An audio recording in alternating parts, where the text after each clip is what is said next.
오늘 같이 나눌 말씀의 제목은 우리의 공식이라는 제목입니다. 영어로는 Formulas we have. 그러니까 아이들을 위해서 오늘 말씀에는 다 좀 영어를 같이 준비했습니다.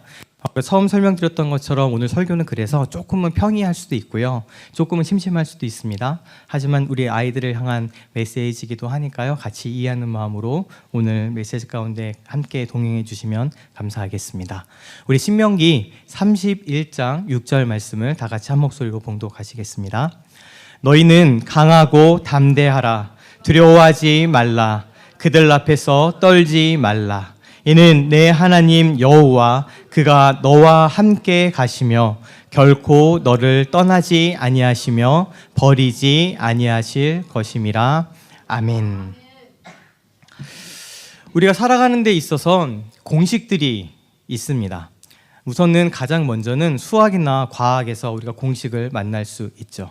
우리 아이들도 학교에 가게 되면 포뮬라라고 합니다. 어떤 공식이 있고 이 공식 가운데 무엇을 집어넣으면 어떤 문제를 집어넣으면 그 공식을 통해 계산된 이후에 뒤에 나오는 답을 구하는 것들을 배우게 됩니다. 특별히 과학에서는 공식이 무엇보다도 중요합니다. 우리가 복잡하게 느끼는 이 수많은 현상들이 사실은 굉장히 단순한 공식들로 이루어져 있는 경우가 많고 지금까지 인류의 역사는 그러한 물리 법칙이 이 세상 돌아가는 것이 이 천체들이 심지어 우리 몸의 모든 것들이 어떠한 공식을 통해서 이렇게 원인과 결과로 이어져 내려가는지를 밝혀왔던 것이 우리의 역사이기도 합니다. 그런데 이 과학에서 발견되는 공식처럼 우리는 인생에 있어서도 여러 가지 공식들을 발견할 때가 많이 있습니다. 그래서 우리가 자주 쓰는 말 중에 하나가 뭐가 있나요? 옛말 틀린 거 하나도 없다라는 얘기들을 가끔씩 합니다. 이제 저도 나이가 조금 들어가면 들어갈수록 그 말을 쓰는 빈도가 조금씩 늘어가고 있어요. 아, 그래, 옛말 틀린 거 하나도 없어 라고 얘기하는 거죠. 근데 우리가 그러한 공식들을 어떻게 발견해 가게 되나요? 물론 그동안에 인류가 쌓았던 많은 지혜와 지식들이 계속 있었기 때문에 그것을 통해서 알게 되는 것들도 있습니다. 그리고 우리가 그것들이 우리 안에 체화되었을 때는 어떤 과정을 거치게 되죠? 그냥 말로만 들었을 때 사실 워킹은 안 합니다. 우리 어린아이들이 있어서 얘기하는데 그 영어로 유명한 얘기 중에 이런 얘기가 있습니다. 주님, 왜 이 젊음을 젊은 사람들한테 낭비하십니까? 라는 말이 있습니다. 그러니까 좀 나이 드신 분들은 이해하실 거예요. 이 젊음이라는 것이 얼마나 귀한 것인지 무엇과도 바꿀 수 없는 것인지를 나이가 들면 들어갈수록 느껴지게 되죠. 근데 정작 젊은 사람들은 어린 사람들은 그거를 모릅니다. 아무리 그런 얘기를 많이 들어도 이 젊음이 오래 갈 것처럼 평생 갈 것처럼 느낄 때가 많이 있게 되는 거죠. 그래서 돌이켜보면 야, 이 젊음이라는 게 너무 좋은데 이상하게 이 젊음이라는 것이 젊은 사람들한테 낭비된다라는 겁니다. 이게 지금 다 알고 있는 나한테 이 젊음이 다시 주어지게 된다면 지금 이렇게 몸도 피곤하고 기력도 세한 지금 나한테 다시 젊음이 주어지게 된다면 정말 이 젊음을 너무 귀중하고 귀하게 쓸 것 같은데 지금 사실 이것이 그렇지 않은 사람들에게 있는 것이죠. 그래서 그 시인이 그렇게 질문한 거예요. 영어로는 God, tell us the reason why the youth is wasted on the young. 왜 이 젊음이라는 것이 왜 이 젊은 사람들한테 어린 사람들이 낭비되고 있습니까? 라고 물어보는 것이죠. 그런데 그 말이 젊음이 정말 귀한 것이라는 그 말이 젊을 땐 몰랐다가 이제 우리는 지금은 알고 있습니다. 그 말이 너무 귀한 말이었구나. 이처럼 우리가 어떤 공식에 대해서 확실하게 알게 되는 때가 있는데 그때는 내가 그것을 경험하게 될 때입니다. 그냥 말로만 들어서는 모르다가 내가 정말 그 상황을 맞닥뜨리게 되고 경험하게 되면 야, 그게 말이 맞구나 라고 생각하게 되는 것이죠. 그런데 이러한 우리들 가운데 삶을 살면서 지혜이든 어떤 말이든 속담이든 경언이든 많은 이 공식들이 우리한테 주어져 있는 것 같은데 이러한 공식은요 늘 맞는 것은 아닙니다. 사실 과학에 있어서도 이 거의 모든 법칙은 절대적으로 적용이 되기는 하지만 우리 같은 이 믿음을 고백하는 사람들은 100%라고 얘기할 수가 없어요. 왜냐하면 우리는 그것을 초월해 계시는 하나님을 알고 있기 때문에 그렇습니다. 사실 이거는 굉장히 나이브한 표현이 될 수 있기는 하지만 우리가 그 아주 작은 가능성으로도 있는 이유가 기적이 있기 때문이죠. 어떤 우리가 가지고 있는 물리적인 인과관계들, 우리가 알고 있는 법칙들이 다 그렇게 적용이 되겠지만 정말 그것들이 적용되지 않은 어떤 순간이 한 번이라도 있을 수 있습니다. 우리가 그것을 기적이라고 부릅니다. 하나님께서 모든 것들을 초월해 계신 분이기 때문에 잠깐 그것마저도 거스르질 수 있는 능력이 있다는 걸 고백하기 때문에 그렇죠. 설령 이렇게 절대적이라고 할 수 있는 과학 법칙도 그럴 텐데요. 우리가 삶에서 만나게 되는 법칙들은 어떨까요? 대체적으로 그렇게 수렴해 가기는 하겠지만 그렇다고 그것이 절대적이고 완전한 것은 아닙니다. 이것을 과학에서는 확률의 문제로 이야기하기도 합니다. 확률. 우리가 동전을 플립하면, 동전을 던지면 앞면이 나오거나 뒷면이 나오거나 그러죠. 그래서 우리가 확률을 뭐라고 얘기하나요? 50대 50이라고 얘기합니다. 50% 아니면 2분의 1 확률이지라고 이야기를 하죠. 근데 그렇게 그 확률이라는 것은 그것을 우리가 무한정 반복했을 때 이것이 그 값으로 수렴해 간다라는 어떤 그런 개념입니다. 우리가 동전을 2번 던지면 무조건 앞에는 앞면이 나오고 그 다음에 뒷면이 나와야지 우리가 보기에는 2분의 1 확률인데 그렇지 않죠. 어떤 때는 10번을 던져도 앞면만 나올 때가 있습니다. 특별히 내가 앞면에 걸면 10번을 던져도 뒷면이 나오죠. 이상한 법칙이에요. 그렇게 되는데 근데 이것이 우리 경험의 한계인 거죠, 사실은. 그래서 우리는 동전을 10번 던져본 어떤 사람은 10번을 던졌는데 앞면만 나왔어. 그러니까 동전을 던지면 무조건 앞면만 나와라고 생각할 수 있을 겁니다. 근데 이러한 생각의 오류들을 우리가 살면서 사실 하고 있는 경우들이 많이 있습니다. 우리의 생각이나 우리의 경험들에 갇혀져 있기 때문에 그냥 내가 경험한 것이 전부라고 생각하기 때문에 그렇게 되는 것이죠. 그래서 이러한 인생에 있어서도 그래서 우리가 압니다. 옛말이 틀린 거 하나도 없지만 또 알죠. 그 옛말이 틀릴 때가 가끔씩은 있다. 꼭 그런 것만은 아니다라는 예외들도 배워가게 됩니다. 우리가 살면서도 이럴진데 이런 것들을 신앙에 갖다 붙이면 어떻게 될까요? 신앙적인 측면에도 사실 마찬가지입니다. 왜냐하면 우리가 믿고 있는 이 하나님은 우리가 앞에서 얘기했던 100% 작용, 100% 작용해야 되는, 완전히 똑같이 작용해야 되는 과학 법칙마저도 거스릴 수 있는 분이 우리 하나님이십니다. 근데 우리는 교만하게 어떠한 공식을 세워놓으면 그 공식 아래에 하나님을 가둬놓을 때가 많이 있다라는 거죠. 왜냐하면 내가 그만큼 경험했기 때문이에요. 야, 내가 80년 살아보고 했는데 기도를 이렇게 하면 방언을 받아. 혹은 예배를 이렇게 드리면 은혜를 받아. 네가 이렇게 하고 싶으면 이걸 이렇게 하면 돼라고 얘기를 합니다. 근데 그게 완전히 틀린 얘기는 아니지만 그것이 언제나 워킹한다라고 생각하는 교만함들이 있는 거죠. 이 교만함이 조금 더 커지면 하나님을 나의 공식 가운데 가둬버립니다. 그래서 하나님이 과학 법칙처럼, 과학의 법칙에는 당연히 늘 해가 동쪽에서 떠서 서로 지죠. 지구가 자전하고 공전하기 때문에, 그 법칙은 계속 그대로 있기 때문에 마치 그것처럼 하나님 또한 어떤 공식에 딱 맞춰놓고 하나님은 이렇게 하셔야 돼요 라고 얘기하는 그런 태도를 우리가 가질 때가 많이 있습니다. 이러한 생각들을 가진 사람들이 다른 사람들을 평가하는 경우가 많고요, 다른 사람들을 판단하는 경우도 많습니다. 왜냐? 내가 경험한 하나님이 그거이기 때문에 그렇죠. 하나님은 마치 내가 동전을 10번 던졌더니 앞면만 나오니 믿음을 가지고 동전을 던지면 무조건 앞면이 나와라는 그런 이상한 공식을 우리한테 얘기하는 것과 마찬가지입니다. 그래서 하나님이 나한테는 이렇게 일하셨어. 예, 그렇게 일하셨습니다. 그것이 틀리지 않았을 겁니다. 그리고 너한테도 이렇게 일하실 수 있어. 맞는 얘기죠. 너무 좋은 격려일 수 있습니다. 근데 이 말이 바뀌어서 하나님은 너한테도 이렇게 일하실 거야. 그렇게 안 됐어? 그러면은 언제든지 갖다 붙일 수 있는 우리의 이유가 있죠. 뭐가 있나요? 네 믿음이 부족해서 그래. 네 기도가 부족해서 그래. 이렇게 얘기하는 그런 교만함도 우리 가운데 있을 수 있습니다. 아니요, 오늘 그렇지 않다는 것을 먼저 짚고 넘어갔으면 좋겠습니다. 우리가 일상생활도 마찬가지로 성경도 마찬가지입니다. 이 성경 안에 있는 그 수많은 이야기들이 그동안 하나님이 천지를 창조하신 이후로 지금까지 우리가 경험해온 하나님의 이야기들과 고백들이 담겨져 있죠.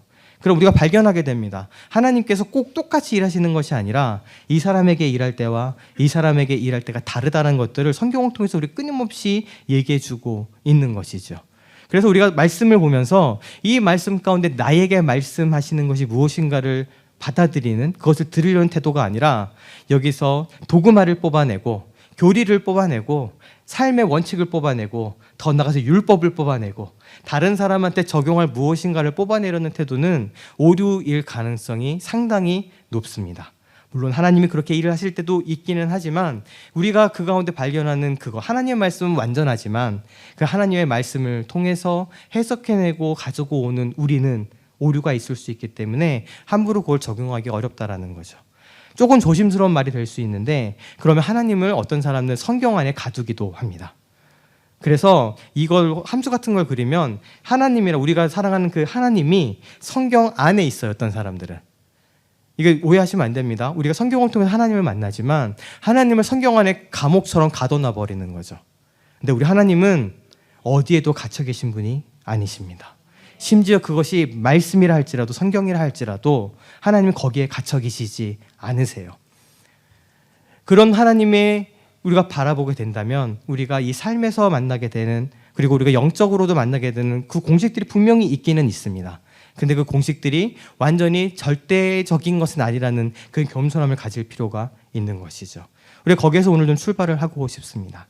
그렇지만 우리가 포기할 수 없는 것은, 우리 학생들에게도 마찬가지지만 우리가 학교에서 공식을 배우는 것처럼, 수학 공식을 배우고 과학 공식을 배워서 계산하는 것처럼 우리의 신앙생활에도 이러한 공식들이 있는 것은 사실입니다. 또 그런 것들 우리에게 많은 부분들을 말씀해 주시기도 하셨던 거죠. 그리고 우리가 신앙생활을 하면서 이런 공식들을 배워가게 됩니다. 그런데 우리 학생들이 공부하면서 공식을 배우는 것과 비슷하게 공식을 배우는 것이 끝이 아니라는 거죠. 저 어렸을 때 제가 여기 그림을 하나 넣어놨습니다. 이 그림을 보시면 제가 초등학교 때 있었던 수학 산수 문제예요. 그때 산수였으니까. 저기 있는 녹색의 면적을 구하라는 문제입니다. 와서 저 녹색으로 된 부분의 면적을 구하시오. 그러면 저거를 어떻게 구해야 될까요? 사각형의 넓이를 구합니다. 사각형의 이게 길이가 줄 테니까 그 사각형에 있는 길이를 가지고 사각형의 넓이를 구하고 거기서 뭐를 빼는 건가요? 저기 보면 4분원이라고 그러죠. 원이 있는데 원이 4분의 1이 쪼개져 있죠. 4분의 1만큼을 계산해서, 그걸 계산할 수 있어요. 밑에 길이가 있으니까 그 길이를 계산해서 빼면 한 부분 귀퉁이에 있는 면적이 나옵니다. 그래서 그 면적을 2개 한 것이 면적이 되겠죠. 이런 식으로 어떤 원리들을 가르치기 위해서 이 문제가 나왔는데, 제가 초등학교 때 이 문제를 두고요 배웠던 공식이 하나 있습니다. 뭐냐면 그렇게 공부하는 게 아니고 이 사각형의 넓이를 구한 다음에 곱하기 0.57을 하면 돼. 곱하기 0.43을 하면 돼. 그러면 저기 있는 면적이 나와요. 그러니까 이 모든 중간에 이 수학적인 이 과정들은 다 빼먹어 버리고 난 답만 구하면 되잖아요. 쉽게 선생님이 가르쳐 주는 거예요. 야, 이거 나오면 계산하느라고 힘쓰지 말고 그냥 사각형 구한 다음에 곱하기 0.57 하면 그게 답이야. 그리고 지나가라고 가르친 거예요. 그리고 실제로 이거는 무조건 시험 문제 꼭 나왔던 문제입니다. 매번 꼭 나왔던 그 문제예요. 그리고 우리 반 학생들은, 모든 학생들이 다 이 문제를 시간이 안 걸리게 딱 하고 끝냈죠. 그런데 그것이 배운 걸까요? 아닙니다. 그냥 이 사각형 곱하고 0.43 곱하면 돼. 이거는 요 문제에만 통하지 다른 데서 하등 쓸데없는 이야기가 돼버려요. 근데 우리가 이 한 신앙에서의 공식도 이런 식으로 배우게 된다면, 그것을 우리에게 가르쳐 주신 그 과정들을 하나님께서 우리에게 가르쳐 주시는 거거든요. 성장하면서. 근데 이것도 홀라당 다 빼버리고 나는 답만 있으면 돼. 난 당장 이것만 있으면 돼. 난 당장 복 받으면 돼. 나는 당장 여기서 기도가 좀 깊어졌으면 좋겠어. 나는 당장 하나님이 나를 이렇게 이끄시고 기도 응답을 받았으면 좋겠어. 방언 받았으면 좋겠어. 어떤 이런 결과들만 가지고 쉬운 공식으로 가려고 하는 마음들이 있다면 우리가 돌아봐야 할 겁니다. 그렇지만 아까도 계속 반복되듯이 우리가 신앙 안에서의 이 공식들을 빼먹을 수가 없는데, 오늘 우리는 이 학생들과 함께 마음이 가난한 사람들의 교회가 지금까지 배워왔던 공식들을 한 2-3가지 정도 간단히 나누려고 합니다. 그래서 오늘 같이 예배 오래 드렸던 우리 성도님들은 이미 다 아시는 내용이겠지만, 우리 학생들에게 특히 말씀드리고 싶은 것은, 우리가 이 공식만큼은 정말 과학 법칙처럼, 물론 이것도 뭐 100%라고는 얘기할 수 없겠지만 과학 공식처럼 변하지 않는 것이니, 우리가 신앙생활하면서 어떠한 일이 있더라도 이 공식은 붙들고 살았으면 좋겠다라는 작은 권면입니다. 첫 번째는 우리 마음이 가난한 사람들의 교회에 주어져 있는 이 말씀입니다. 같이 읽겠습니다. 괄호 전에만 읽을게요. 마음이 가난한 사람은 복이 있다. 하늘나라가 그들의 것이다. 아멘. 우리 교회의 이름은 마음이 가난한 사람들의 교회입니다.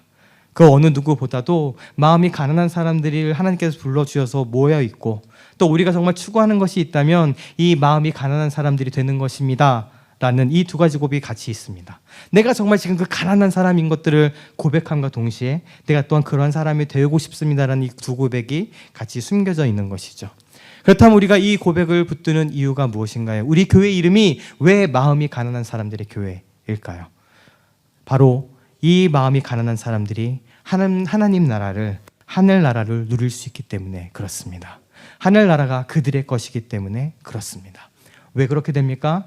마음이 가난하다라는 것은 여기 있는 것처럼 Blessed are the poor in spirit, 그 스피릿, 이 마음이 푸어하다라는 이야기들은 우리가 평상시에 가난한 사람들을 보는 것처럼 나쁜 것이 아니라 이것이 하나님 한 분만 채워줄 수 있다는 것을 고백하는 자들이기 때문에 그렇습니다.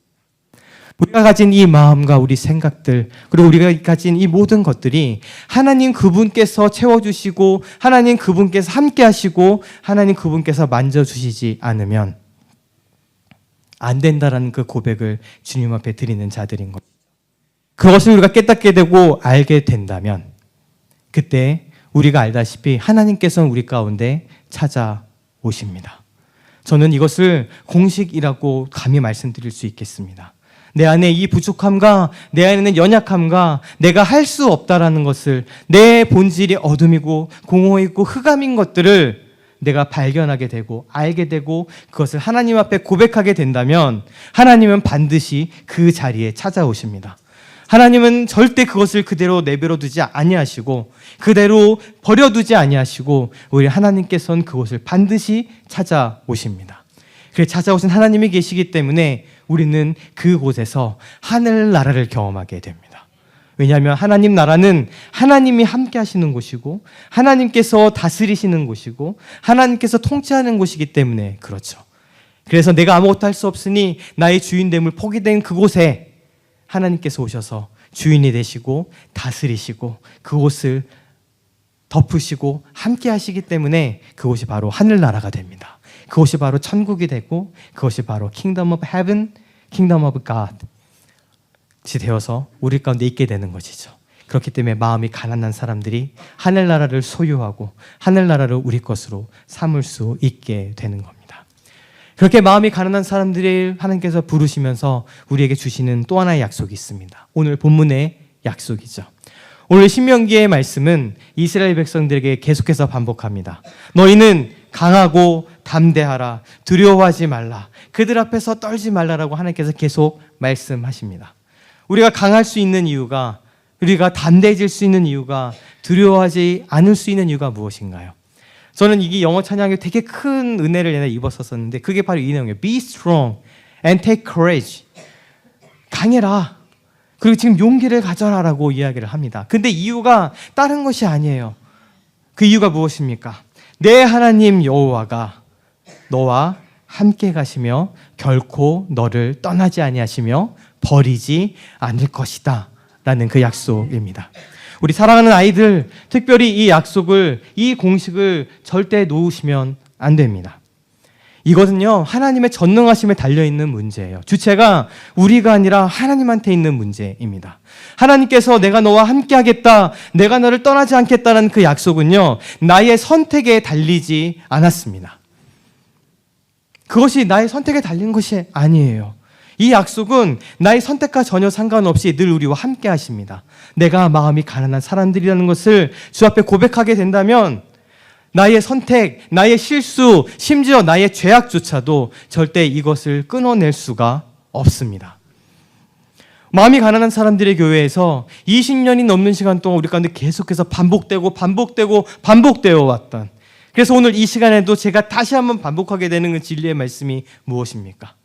내가 너를 향하여 계획한 것을 다 이루기까지 내가 너를 떠나지 않겠다라는 그 약속인 것이죠. 이것은 우리 가운데 붙들 과학 공식과 같은 겁니다. 변하지 않는 것과 변하지 않아요. 그 수많은 공식들을 배워왔고 과학에서 배워왔던 그 많은 것들, 그 공식처럼 이것은 우리에게 남아있는, 붙들 수 있는, 신뢰할 만한 공식입니다. 하나님은 결코 나를 떠나지 않으신다. 세상에서는요, 세상의 다른 미신은요, 세상에서 얘기하고 있는 가르침은요, 너의 어떠함을 계속 이야기할 수 있을 겁니다. 그리고 너의 어떠함을 가지고 나와서 예배하고 너를 헌신하고 네가 가진 것을 바쳐서 기쁘게 하라고 얘기할지 모르겠습니다. 그리고 네가 이것을 하면 길하고 이것을 하면 흉하고 이것을 하면 망하고 이거 하면 잘 될 거야 라고 얘기할지 모르겠습니다. 누군가 삶을 보면서 네가 이것을 안 했기 때문에, 네가 과거에 그랬기 때문에 네 아들이 아픈 거야, 네 남편이 아픈 거야, 사업이 안 되는 거야, 네 일이 잘 안 풀리는 거야 라고 얘기할지 모르겠습니다. 그런데 우리 하나님의 이 약속은 그렇지 않습니다.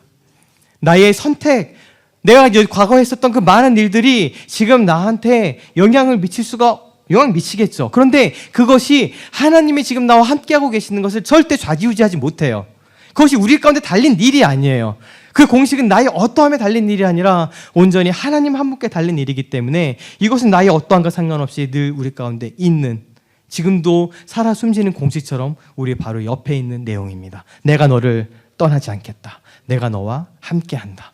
지난주에 설교 드렸던 것처럼 우리에게 했던 과거의 후회들, 실수들, 나의 욕심들은 그대로 남아 있을지 몰라요. 그 영향이 우리 가운데 지금 미치고 있을지도 몰라요. 그런데 그럴 것이 하나님이 함께 하시고 함께 하시지 않는 것을 절대 가르지 못합니다.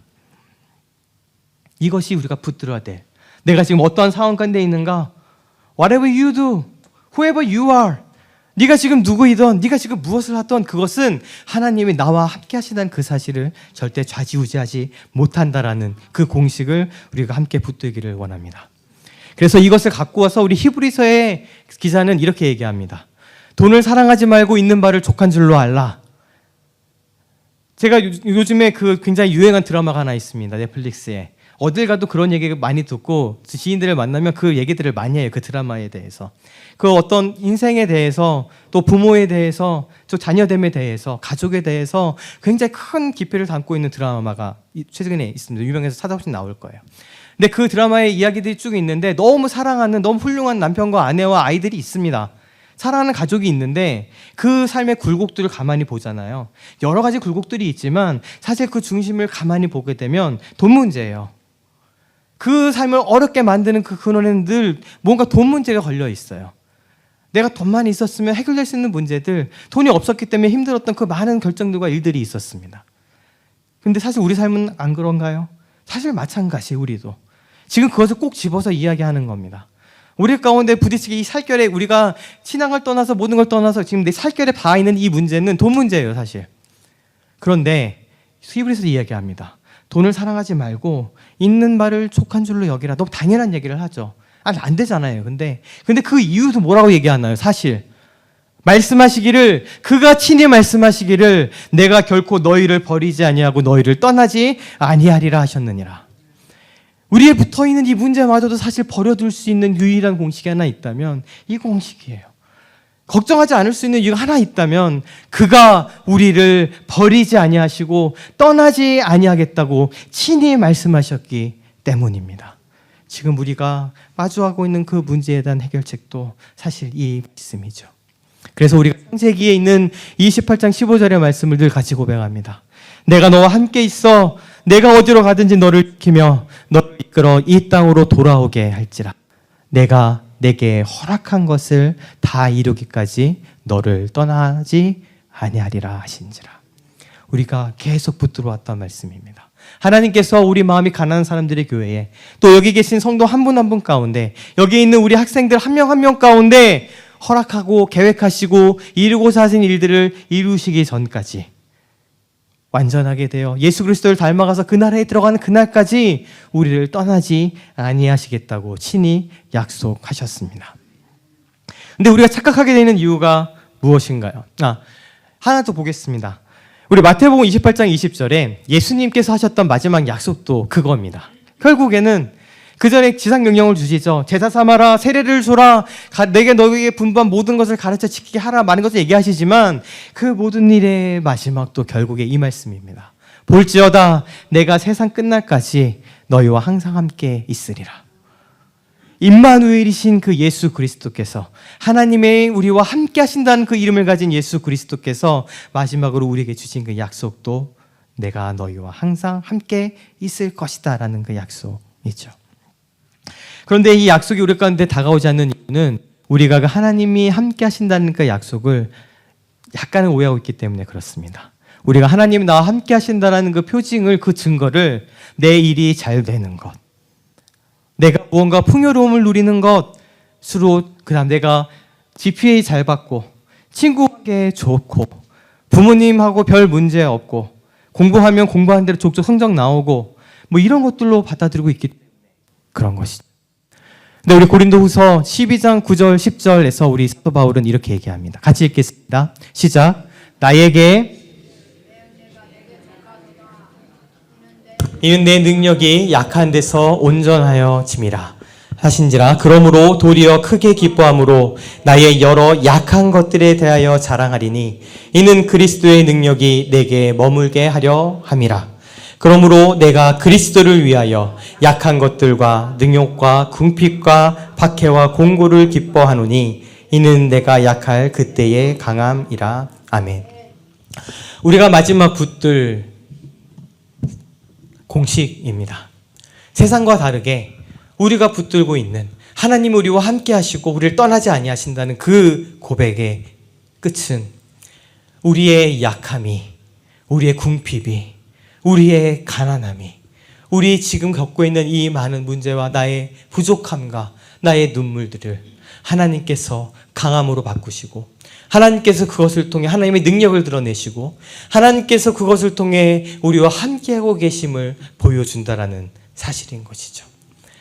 그래서 우리 사도 바울은 얘기합니다. 약한 것들에 대하여 자랑하겠다. 왜냐하면 이 약한 것들이 그리스도의 능력이 내게 머물게 하게 되는 통로가 되기 때문이다. 내가 약한 그때의 그것이 강합니다.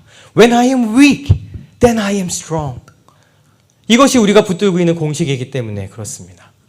우리가 약한 것을 보게 된다면, 내가 아무것도 할 수 없다는 것을 만나게 된다면, 내가 정말 가진 것이 없고 내가 정말 가난하고 내가 이 궁핍박 가운데 있다는 것을 보게 되고 그것을 알게 된다면 바로 그곳이 하나님께서 일하시고 강함으로 바꾸시고 그때 일을 하신다는 것을 만나는 지점이 되기 때문에 그렇습니다. 이것이 세상하고 다르게 우리가 지금 가지고 있는, 어떻게 보면 가장 뚜렷하게 반대된다고 할 수 있는, 우리만이 붙들 수 있는 영적인 포뮬라인 것이죠. 세상에서 너의 가치가 증명될 때, 네가 돈을 가지고 있을 때, 너의 능력을 사람들에게 증명할 수 있을 때, 그리고 네가 이러이러한 사람이라고 사람들한테 프루브할 수 있다면 그때 너는 귀한 사람이고 그때 너는 강한 사람이고 그때 너는 부유한 사람이라고 얘기할지 모르겠습니다. 하지만 우리가 주님 안에서 붙들고 있는 공식은 절대 그렇지 않습니다. 오히려 내가 약함을 볼 때에, 내 궁핍함을 볼 때에, 내 가난함을 볼 때에, 내가 아무것도 할 수 없다라고 느낄 때, 나의 실패를 보고 그 앞에 주저앉아서 엉엉 울 수밖에 없을 때, 내가 정말 무력해서 아무것도 할 수 없다라고 느끼는 그때에 오히려 우리는 그리스도를 자랑하게 됩니다.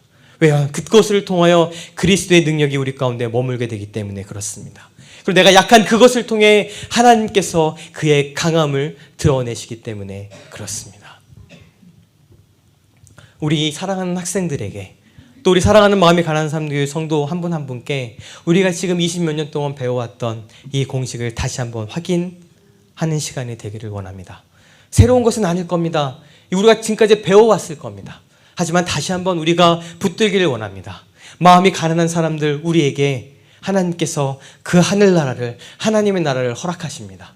그 이유가 무엇인가요? 오늘 여기 있는 것처럼 우리를 어떤 일이 있어도 떠나지 아니하시는 그 하나님께서 오히려 그 약함 가운데, 그 연약함과 궁핍함과 가난함 가운데 오셔서, 그곳을 찾아오실 수밖에 없는, 마치 태양이 뜨고 지는 것 같은 그 당연함으로, 날이 매일매일 지나가는 것 같은 그 당연함으로, 마치 내가 이것을 위해서 떨어뜨리면 밑으로 떨어져서 땅에 붙게 되는 이 너무나도 당연한 과학 법칙을 우리가 얘기하는 것처럼 우리의 약한 그곳에, 가난한 그곳에 하나님께서 오십니다. 그곳에 하늘나라를 베풀어 주십니다. 그것을 통해서 주님의 강함을 드러내십니다. 우리가 같이 이 놀라운 믿음의 고백, 이 믿음의 공식들을 붙들고 나아가는 우리가 되길 원하고, 또 우리 사랑하는 우리 학생들, 지금은 잊어버릴지라도 내가 그런 상황을 만나게 될 때, when you feel I am weak, when you feel I am nothing, 그때에 God will be with you. God is always with you. So we can be strong. 이 사실을 잊지 않고 붙들 수 있는 우리가 되기를 원합니다. 그리고 우리 아이들이 그 진리를 붙들고 자란 아이가 될 수 있도록 계속 기도해 주시기를 부탁드리겠습니다. 아멘. 우리 같이 또 아까 불렀던 찬양을 같이 한번 나누겠습니다. 우리 거룩하신 하나님, 이 고백을 주 앞에 또 올려드리겠습니다. 주님, 내가 약할 때 강함 되시고 내가 가난할 때 나를 부욕해 하시는 주님의 이름을 찬양합니다. 우리 같이 주님 앞에 고백을 올려드리겠습니다. 거룩하신 하나님, 거룩하신 하나님, 주께 감사드리세. 날 위해 이 땅에 오신 독생자 예수, 나의 맘과 뜻 다해 주를 사랑합니다. 날 위해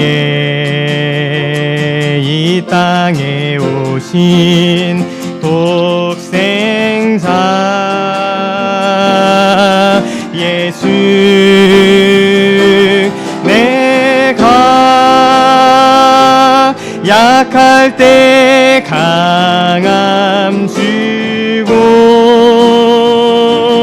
가난할 때 우리를 부욕해 하신 나의 주 감사. 내가 약할 때 강함 주고 가난할 때 우리를 부욕해 하신 나의 주.